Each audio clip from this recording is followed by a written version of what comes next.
Ominous. It's a D20. A critical fail, a critical roll, a critical whatever. It's also called a die. Clever, right? Because die also means die or whatever. Yeah. Hi, everybody. I am Taylor. That's my rambling start to this review. Welcome back to my channel, and I'm going to go over what I thought of the first volume of Die, The Great Game, by Kieren Gillen, Stephanie Hans, and with lettering by Clayton Coles. I'm not sure how to pronounce his last name. But I'm going to talk about the lettering first because I tend to do that because it tends to bug me. This book could have easily gone awry with lettering. I'll explain why in a minute, but like I could see where somebody would be tempted to add like funky medieval lettering or a cheesy fantasy font or something like that. There's none of that in here. It's clear, it's easy to read, and the lettering is mostly invisible, which is what you want out of lettering. So, well done, Clayton. Appreciate it. Thank you. Anyways, on to the meat of the review. This book is very tropey, and it's on purpose. It wears its influences on its sleeve, and its influences are many. There's the Chronicles of Narnia, there's Jumanji, there's the Joel Rosenberg novel series called Guardians of the Flame, Lord of the Rings, and many, many more. The Dungeons & Dragons Saturday morning cartoon. What else? The Chronicles of Thomas Covenant, the Unbeliever by Stephen Donaldson.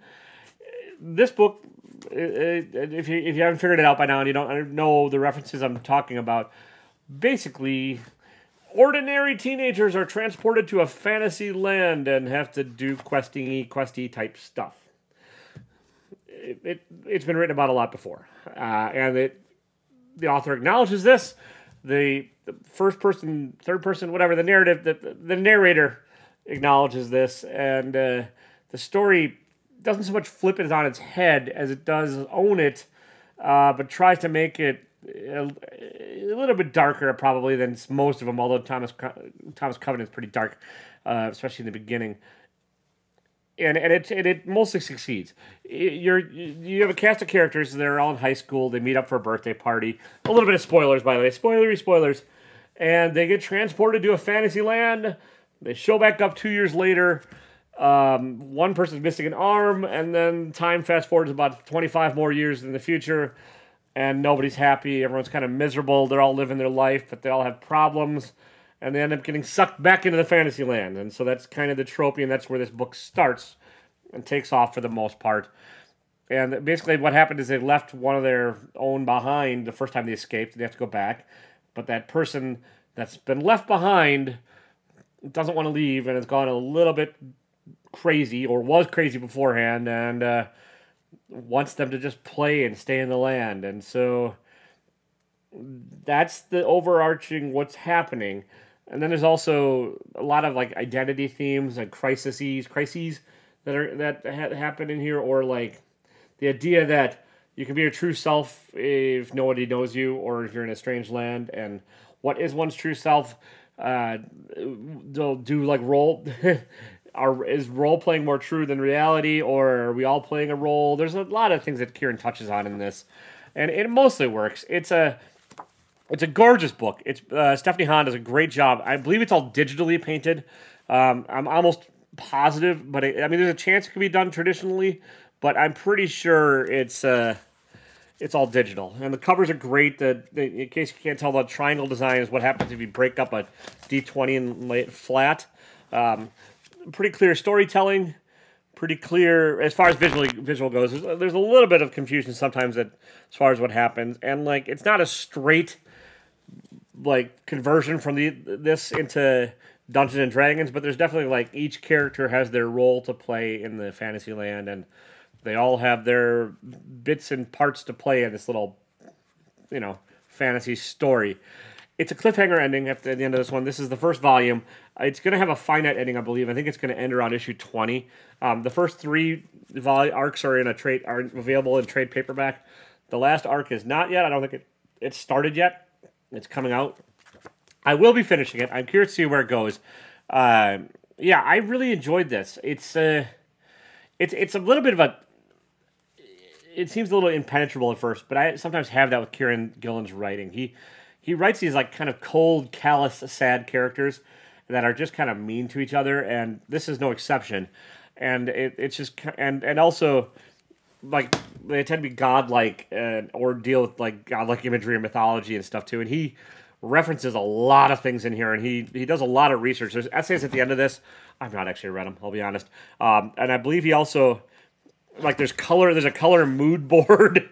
There's I believe he like wrote his own beta version of a role playing game to make this book, and it all kind of shows and it fits. And I'd kind of actually like to play the role playing game. I have played Dungeons and Dragons. It's kind of like, and I've gotten back into it with the coronavirus, and I think a couple friends of mine and stuff, and I think a lot of other folks have as well. I was going to start this whole video off with a clever rolling a dice and pretending to critically fail, but I couldn't find my physical dice.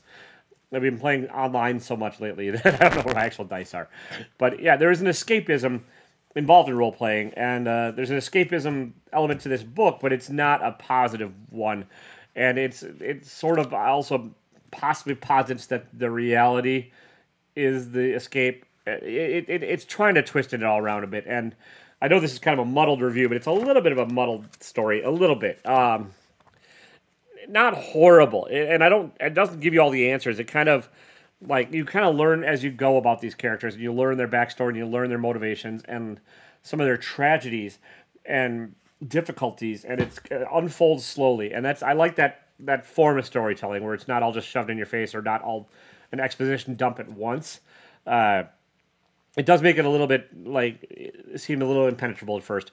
And this one actually took me a while to get through, which I'm okay with. I like comics that make me think, and I like comics that, like, take a little while to get into. I don't want to spoil the entire plot, and I also don't know the entire plot. I mean, like, this is just the first arc. And like I said, it ends on a cliffhanger ending. The characters do some bad things in order to try and get away from, like, where they are and get back to the real world, but none of them are really happy in the real world either, so who knows what'll happen. Yeah, I'm interested to see where it goes. I know this is like going to be a pretty short review, but you know, they're not all going to be super long because I can't really get into it without spoiling it, and I can't really get into it without probably finishing the rest of this one. So I might retouch all this when I've finished the entire series and have a wrap up. We'll see. In the meantime, if you want to win this, leave a comment. Please be liked. Please like the video. Please be subscribed to my channel. Hit the notification bell so you know when I'm making these videos and when they drop. And also, leave a comment down below. And in the comments, let me know your favorite character class to roleplay. And if you never roleplay, just lie. Just make one up. Or the favorite character class you think would be interesting to roleplay. And if you don't know what a character class is, do a little bit of research, and you'll figure it out. It's not that tricky. But yeah, just let me know down below which character class you like to play. And I'll get this out to somebody in a week. US only, 18 or over only. I'll cover the shipping costs for that. And yeah, it's a little beat up. There's a little bit of scratch on the cover and stuff. But it's a readable copy. And if you've been interested in picking it up and haven't gotten the individual issues, you know, there's your chance. So that's kind of all I got on this one. I could ramble on more, but it wouldn't make any more sense. So I'm going to stop. And yeah, everybody, have a good day. And, you know, don't be a dick.